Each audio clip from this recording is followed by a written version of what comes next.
ओम शांति, ओम शांति, ओम शांति, ओम शांति, ओम शांति।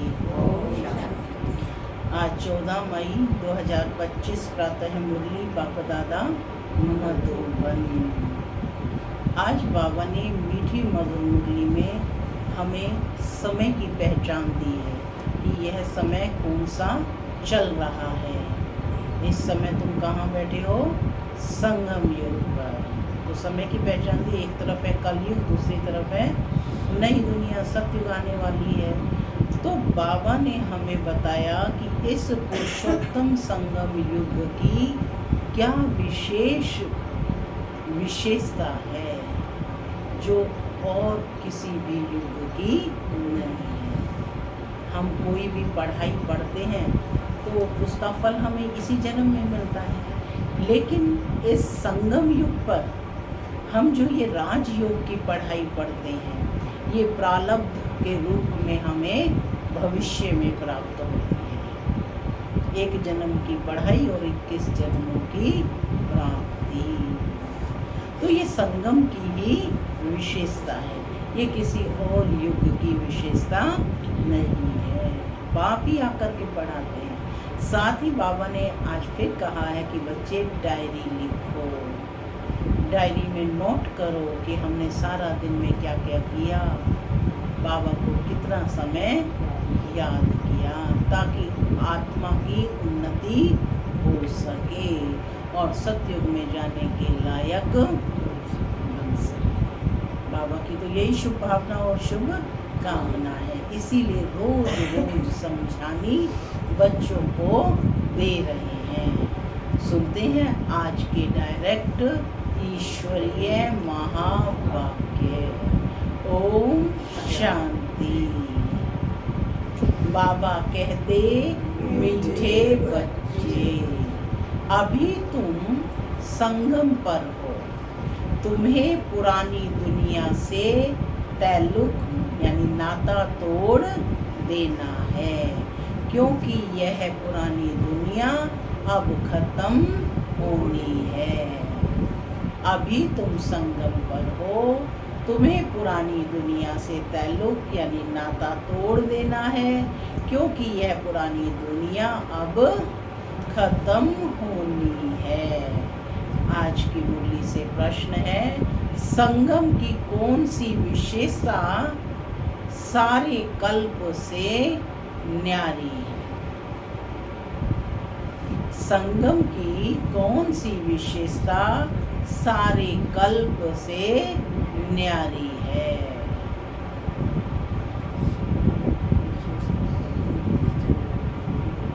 पढ़ाई यहीं पर हम पढ़ते हैं और उसकी प्रारब्ध बाद में भविष्य में। सुनते हैं बाबा का उत्तर। बाबा कहते, संगम की ही विशेषता है, पढ़ते यहाँ हो, प्रारब्ध भविष्य में पाते हो। सारे कल्प में ऐसी पढ़ाई नहीं पढ़ाई जाती जिसकी प्रारब्ध दूसरे जन्म में मिले। अभी तुम बच्चे मृत्यु लोक में पढ़ रहे हो, अमर लोक के लिए, और कोई दूसरे जन्म के लिए पढ़ता नहीं। गीत चला, दूर देश का रहने वाला आया देश पर आए। ओम शांति। माना मैं शांत स्वरूप आत्मा हूँ, शांति मेरा स्वधर्म है। बाबा कहते, मीठे बच्चे, अब घर वापस जाना है। ओम शांति।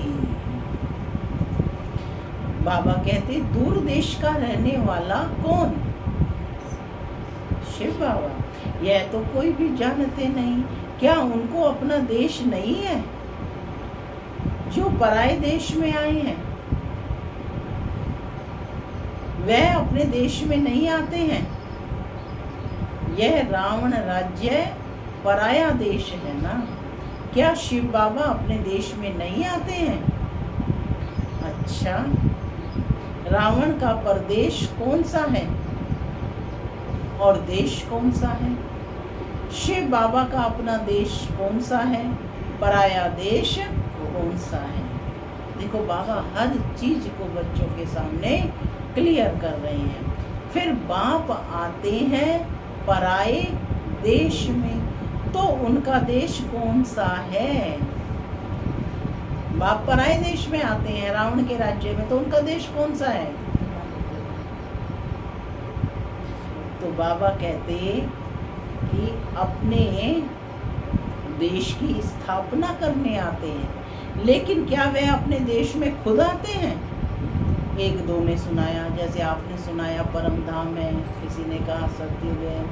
अच्छा, इस सब पर विचार सागर मंथन करना, आज इस पर विचार सागर मंथन करना, ठीक है, कि बाबा का देश कौन सा है। क्या बाबा अपने देश में नहीं आते? ये बहुत समझने की बात है। रावण का पराया देश बताना बहुत सहज है। राम राज्य में कभी रावण आता नहीं। बाप को रावण के देश में आना पड़ता है, क्योंकि रावण राज्य को चेंज करना होता है। बड़े ध्यान से समझे बातों को। बाबा कहते यह है संगम युग, वह सतयुग में भी नहीं आते, कलयुग में भी नहीं आते, संगम युग पर आते हैं बाबा। ना सतयुग में आते हैं, ना कलयुग में आते हैं। कब आते हैं? संगम युग पर आते हैं। तो यह राम का भी देश है, तो रावण का भी देश है। दोनों उपस्थित है ना, राम भी और रावण भी। इस किनारे राम का और उस किनारे रावण का है, संगम है ना। अभी तुम बच्चे संगम पर हो। कहाँ बैठे हो? संगम पर। ना इस तरफ ना उस तरफ हो। अपने को संगम पर समझना चाहिए। हमारा उस तरफ ताल्लुक नहीं है। बुद्धि से पुरानी दुनिया से ताल्लुक तोड़ना पड़ता है। कैसे तोड़ना है? बुद्धि से तोड़ना है। रहना तो इसी दुनिया में है ना, अभी रहते तो यहाँ ही हैं, परंतु बुद्धि से जानते हैं कि यह पुरानी दुनिया ही खत्म होनी है। आत्मा कहती है अभी मैं संगम पर हूँ। बाप आया हुआ है, उनको खिवैया भी कहते हैं। कौन है बाप? खिवैया। अभी हम जा रहे हैं, कैसे? योग से। कैसे जाएंगे? योग से, योग के बल से। योग के लिए भी ज्ञान है। फिर योग के लिए क्या चाहिए? समझ चाहिए ना। जाने का रास्ता पता हो, उसी समझ से जाएंगे, ऊपर की उड़ान भरेंगे। तो योग के लिए भी ज्ञान है, ज्ञान के लिए भी ज्ञान है ना। ज्ञान के लिए, समझ के लिए भी समझ है। योग के लिए ही समझाया जाता है कि अपने को आत्मा समझो, फिर बाप को याद करो। यह भी ज्ञान है ना। ज्ञान अर्थात समझाने। बाप मत देने आया है। कहते हैं अपने को आत्मा समझो। आत्मा ही 84 जन्म लेती है। बाप बच्चों को ही विस्तार से बैठ समझाते हैं। अभी यह रावण राज्य खत्म होना है। यहाँ है कर्म बंधन, वहाँ है कर्म संबंध। यहाँ है कर्म बंधन और वहाँ है कर्म संबंध। बंधन दुख का नाम है और संबंध सुख का नाम है। अब कर्म बंधन को तोड़ना है। बुद्धि में है। इस समय हम ब्राह्मण संबंध में हैं, फिर हम दैवी संबंध में जाएंगे। ब्राह्मण संबंध का यह एक ही जन्म है। क्या विशेषता है? ब्राह्मण संबंध का यह एक ही जन्म है। फिर 8 और 12 दैवी जन्म संबंध में होंगे, है ना। 8 और 12 जन्म दैवी संबंध में होंगे। ये ज्ञान बुद्धि में है। इसलिए कलयुगी छीछी कर्म बंधन से जैसे ग्लानि करते हैं।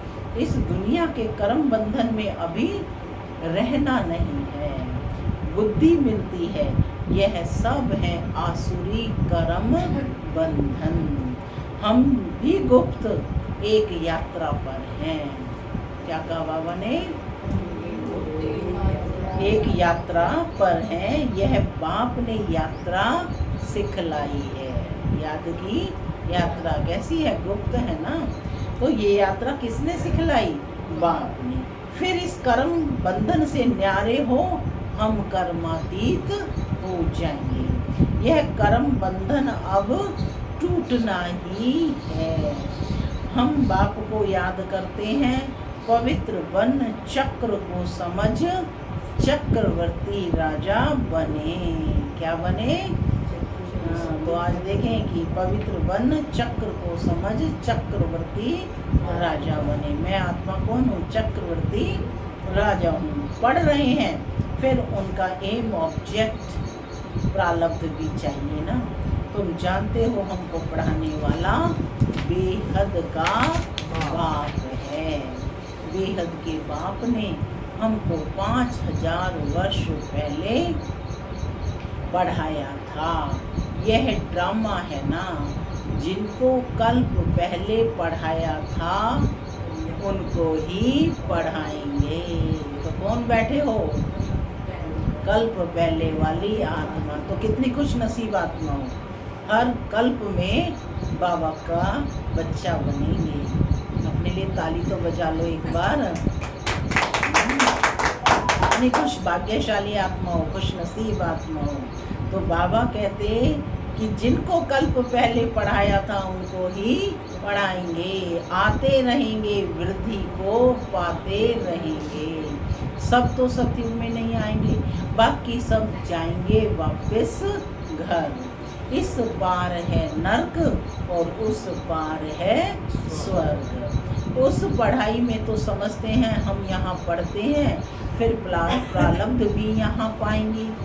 यहाँ हम पढ़ते हैं संगम युग पर। इनकी प्रारब्ध हमको नई दुनिया में मिलेगी। ये समय को वरदान है कि ये पढ़ाई साथ में कैरी फॉरवर्ड हो जाएगी। और लेकिन जो दुनिया में लौकिक पढ़ाई हम पढ़ते हैं वो हर जन्म में पढ़नी पड़ेगी। तो बाबा कहते ये नई बात है ना। दुनिया में ऐसे कोई नहीं कहेंगे कि तुमको इसकी प्रारब्ध दूसरे जन्म में मिलेगी। इस जन्म में अगले जन्मों की प्रारब्ध पाना यह सिर्फ इस संगम युग पर ही होता है। इसलिए क्या कहा जाता है? अब नहीं तो कभी नहीं। इस जन्म में अगले जन्मों की प्रारब्ध पाना ये सिर्फ इस संगम युग पर ही होता है। बाप भी आते ही संगम युग पर हैं। तुम पढ़ते हो पुरुषोत्तम बनने के लिए। एक ही बार भगवान ज्ञान सागर आकर पढ़ाते हैं नई दुनिया अमरपुरी के लिए। नई दुनिया को क्या नाम दिया है? अमरपुरी। यह तो है कलयुग, मृत्यु लोक। हम पढ़ते हैं सतयुग के लिए, नरकवासी से स्वर्गवासी होने के लिए। यह है पराया देश, वह है अपना देश। उस अपने देश में बाप को आने की दरकार नहीं। सब बच्चे सुखी हैं तो बाप को आने की दरकार नहीं। वह देश बच्चों के लिए ही है। वहाँ सतयुग में रावण का आना नहीं होता है। रावण को भी अलाउ नहीं है वहाँ पर। रावण गुम हो जाता है, फिर आएगा। कब से आता है फिर रावण? द्वापर से।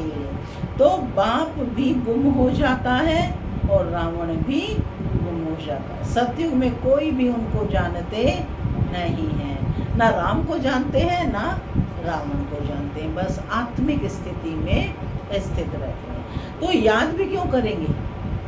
जब जानते ही नहीं तो याद भी क्यों करेंगे? सुख की प्रारब्ध पूरी होती है तो फिर रावण राज्य शुरू होता है। इनको पराया देश कहा जाता है। अभी तुम बच्चे समझते हो कि हम संगम युग पर हैं, हमको रास्ता दिखलाने वाला बाप मिला है, बाकी सब धक्के खाते रहते हैं। तो जो बहुत थके हुए होंगे, जिन्होंने कल्प पहले रास्ता लिया होगा, वह आते रहेंगे, वही आत्माएं आती रहेंगी जिन्होंने कल्प पहले रास्ता लिया होगा। तुम पंडे सबको रास्ता बताते हो, हर आत्मा पंडा है और एक दूसरे को रास्ता बता रहे हैं। यह है रूहानी यात्रा का रास्ता। नोट कर लो पॉइंट, ये कौन सा रास्ता है? रूहानी यात्रा का रास्ता। वहाँ रूह को जाना है, रूह को गमन करना है, सीधा चले जाएंगे सुख धाम। तुम पंडे पांडव संप्रदाय हो। क्या नाम दिया? पांडव संप्रदाय। पांडव राज्य नहीं कहेंगे, राज्य ना पांडवों का है ना कौरवों का है, दोनों को ताज नहीं है, ना पांडवों को ताज है ना कौरवों को। भक्ति मार्ग में तो दोनों को ताज दे दिया है। अगर दे भी दें तो कौरवों को लाइट का ताज नहीं देंगे, पांडवों को भी लाइट नहीं दे सकते क्योंकि पुरुषार्थी हैं, चलते चलते गिर पड़ते हैं, तब किसको देवें? इसलिए ये सब निशानी किसको दी है? विष्णु को दी है। विष्णु को दिया है ना ताज, क्योंकि वह पवित्र हैं। ब्राह्मण तो अवस्था ऊपर नीचे हो सकती है, अभी बहुत अच्छे अच्छे उड़ रहे थे और एकदम नीचे गिर गए। सतयुग में सब पवित्र संपूर्ण निर्विकारी होते हैं, पवित्रता की लाइट का ताज है। इस समय तो कोई पवित्र नहीं है। सन्यासी लोग कहलाते हैं कि हम पवित्र हैं, परंतु दुनिया तो पवित्र नहीं है ना। जन्म फिर भी विकारी दुनिया में ही लेते हैं। यह है रावण की पतितपुरी। क्या नाम दिया है इसको? रावण की पतितपुरी, है ना, नगरी है। पावन राज्य सत्ययुग नई दुनिया को कहा जाता है। अब तुम बच्चों को बाप बागवान कांटों से फूल बनाते हैं। वह पतित पावन भी है, खिवैया भी है। कौन है? पतित पावन भी है, खिवैया भी है, बागवान भी है। बागवान आए हैं कांटों के जंगल में। तुम्हारा कमांडर तो एक ही है, यादवों का कमांडर चीफ, यादवों का कमांडर चीफ शंकर को कहें। यूं तो वह कोई विनाश कराते नहीं है, जब समय होता है तो लड़ाई लगती है।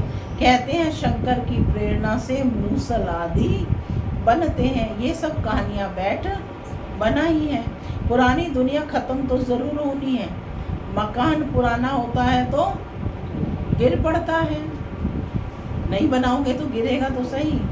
मनुष्य मर जाते हैं, यह भी पुरानी दुनिया खत्म होनी है।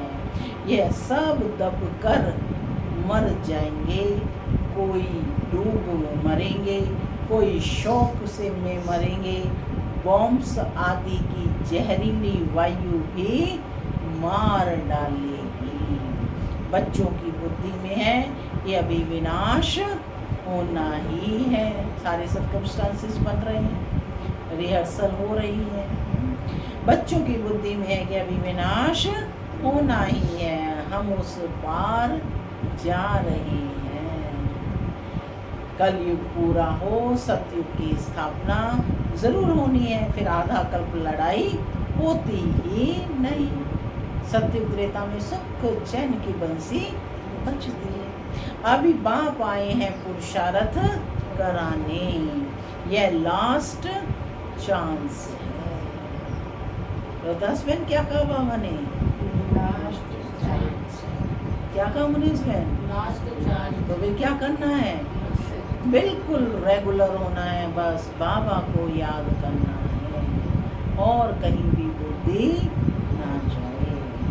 तो कहते पुरुषार्थ कराने आए हैं बाप, ये लास्ट चांस है। देरी की तो फिर अचानक ही मर जाएंगे, है ना। ये सोचते रहे आज जाएंगे कोर्स करने, आज पढ़ेंगे, आजकल में टाइम चला जाएगा। तो बाबा कहते हैं देरी की तो फिर अचानक ही मर जाएंगे। मृत्यु का भरोसा है, मौत सामने खड़ा है। अचानक बैठे बैठे मनुष्य मर जाते हैं।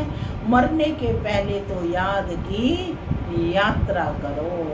अभी तुम बच्चों को घर जाना है, इसलिए बाप कहते हैं बच्चे घर को याद करो, इससे अंतमति सो गति हो जाएगी, घर चले जाएंगे। परंतु सिर्फ घर को याद करेंगे तो पाप विनाश नहीं होंगे। बाप को याद करेंगे तो पाप विनाश हो और तुम अपने घर चले जाएंगे। इसलिए बाप को याद करते रहो। बिल्कुल क्लियर करके बाबा ने बच्चों को समझाया है। आगे सावधानी दे रही हैं कि अपना चार्ट रखो तो मालूम पड़ेगा सारा दिन में हमने क्या क्या किया। 5-6 वर्ष की आयु से लेकर अपनी लाइफ में क्या क्या किया वह भी याद रहता है ना। ऐसे भी नहीं सारा टाइम लिखना पड़ता है, ध्यान में रहता है। बगीचे में बैठ बाप को याद किया, दुकान पर कोई ग्राहक नहीं है, हम याद में बैठे रहे, माने धंधा दौरी की और उसके बाद याद में बैठे रहे। अंदर में नोट रहेगा, अपनी बुद्धि में अंदर में नोट रहेगा। अगर लिखना चाहते हो तो फिर डायरी रखनी पड़े। मूल बात है ही यह, हम तमो प्रधान से सतो प्रधान कैसे बने, पवित्र दुनिया के मालिक कैसे बने, पतित से पावन कैसे बने। बाप आकर यह नॉलेज देते हैं। ज्ञान का सागर बाप ही है। तुम अभी कहते हो बाबा हम आपके हैं, क्या कहते हो? ओ पक्का आपके हैं, सदैव आपके ही हैं। क्या कहा? सदैव। सदैव शब्द को अंडरलाइन कर लो, सदैव आपके ही हैं। बुद्धि में इसको रखना है और आज अभ्यास करना है कि बाबा हम सदैव आपके ही हैं। सिर्फ भूल कर देह अभिमानी हो गए हैं। अभी आपने बताया है कि तो हम फिर से देही अभिमानी बनते हैं।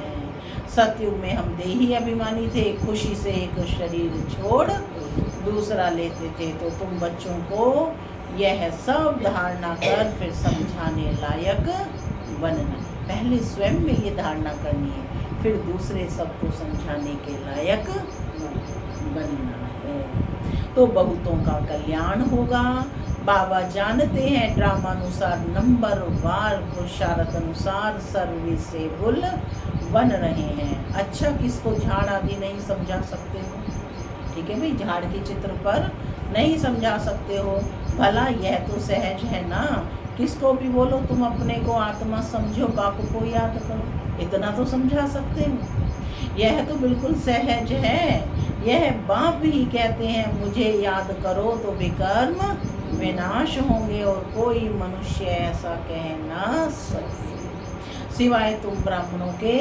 और कोई ना आत्मा को ना परमात्मा बाप को जानते हैं। ऐसे ही सिर्फ कह देंगे तो किसको तीर लगेगा?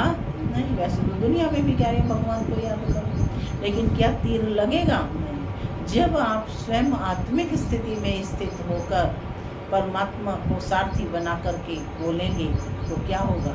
तीर लगेगा, दूसरी आत्मा का भी कल्याण होगा। कंबाइंड होकर के सेवा करनी। तो बाबा कहते, तभी बाबा ने कहा कि यह बाप ही कहते हैं कि मुझे याद करो तो विकर्म विनाश होंगे और कोई मनुष्य ऐसा कह ना सके सिवाय तुम ब्राह्मणों के। तो कितने हो, विशेषता है ना कितनी बड़ी। और कोई ना आत्मा को ना परमात्मा बाप को जानते हैं। ऐसे ही सिर्फ कह देंगे तो किसको तीर लगेगा? नहीं, भगवान का रूप जानना पड़े। ये सब नाटक के एक्टर्स हैं। हर एक आत्मा शरीर के साथ एक्ट करती है। एक शरीर छोड़ दूसरा ले फिर पार्ट बजाती है।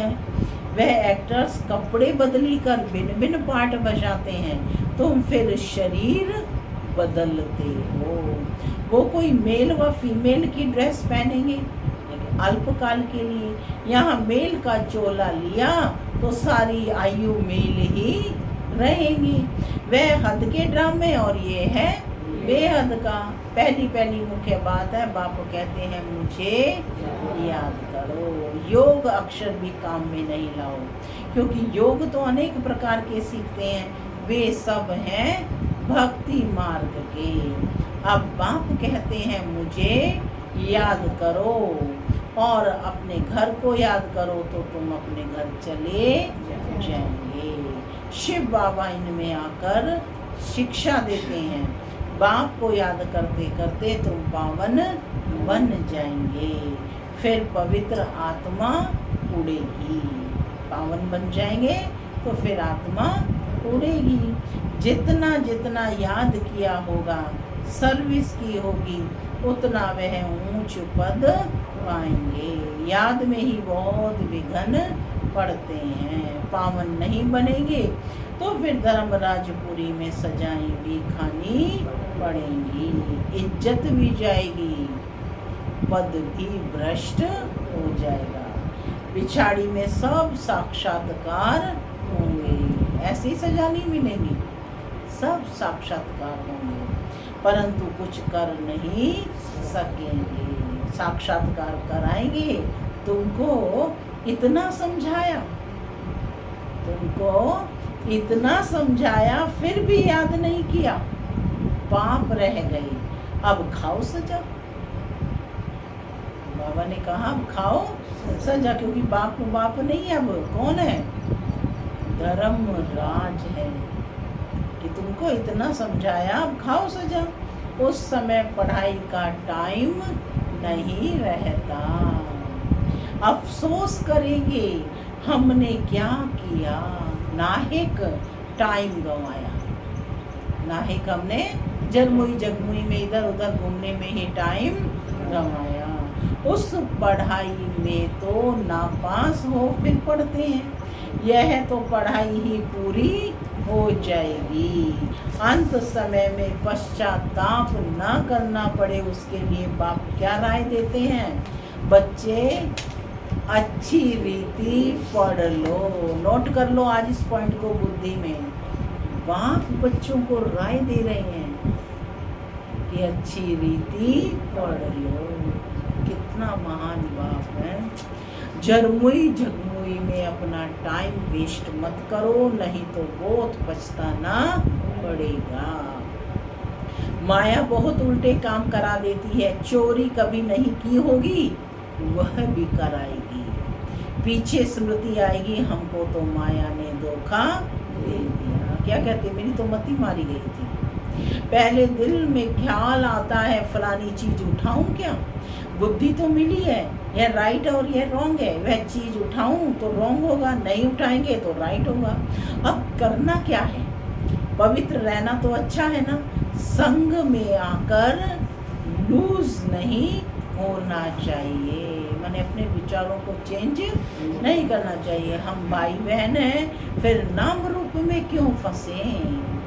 देह अभिमान में नहीं आना है, परंतु माया बड़ी जबरदस्त है।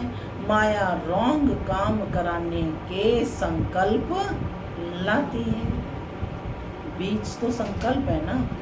बाप कहते हैं तुमको रॉन्ग काम करना नहीं है, संकल्प भी आ गया है तो भी वो कर्म में ना आए। लड़ाई चलती है, फिर गिर पड़ते हैं, फिर राइट बुद्धि आती ही नहीं।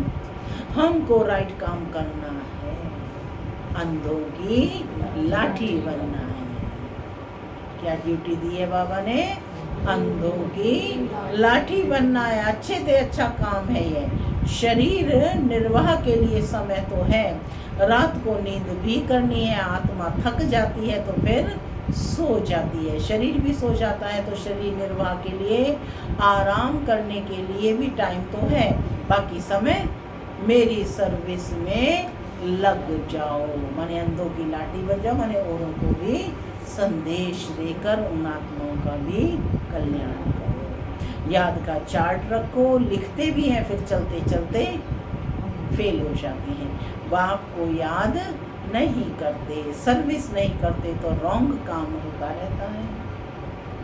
क्या कहा बाबा ने?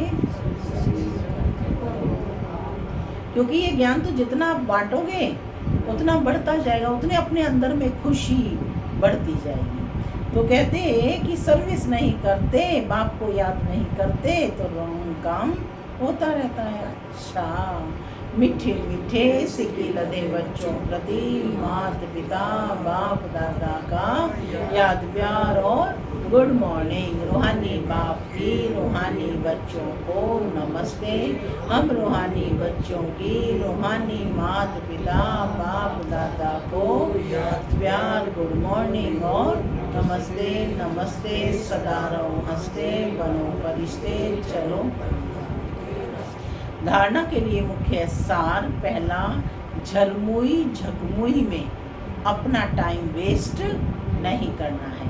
माया कोई भी उल्टा काम ना कराई, ये ध्यान रखना है। संग दोष में आकर कभी लूज नहीं होना है, माने उनके संग में आकर वैसा ही करने लग जाना। देह अभिमान में आकर किसी के नाम रूप में नहीं फंसना है। दूसरा पॉइंट है, घर की याद के साथ साथ बाप को भी याद करना है। याद के चार्ट की डायरी बनानी है, नोट करना है हमने सारा दिन में क्या क्या किया, कितना समय बाप की याद में रहे। वरदान है आज का, नम्रता रूपी कवच द्वारा व्यर्थ के रावण को जलाने वाले सच्चे स्नेही सहयोगी भव। नम्रता रूपी कवच द्वारा व्यर्थ के रावण को जलाने वाले सच्चे स्नेही सहयोगी भव। कोई कितना भी आपके संगठन में कमी ढूंढने की कोशिश करे, लेकिन जरा भी संस्कार स्वभाव का टक्कर दिखाई ना दे। अगर कोई गाली भी दे, इंसल्ट भी करे, आप सेंट बन जाओ। अगर कोई रॉन्ग भी करता तो आप राइट हो रहो। कोई टक्कर लेता है तो भी आप उसे स्नेह का पानी दो। यह क्यों, ऐसा क्यों, यह संकल्प करके आग पर तेल नहीं डालो। नम्रता का कवच पहन कर रहो। जहाँ नम्रता होगी वहाँ स्नेह और सहयोग भी अवश्य रहेगा, अवश्य होगा। स्लोगन है, मेरेपन की अनेक हद की भावनाएं एक मेरे बाबा में समा दो।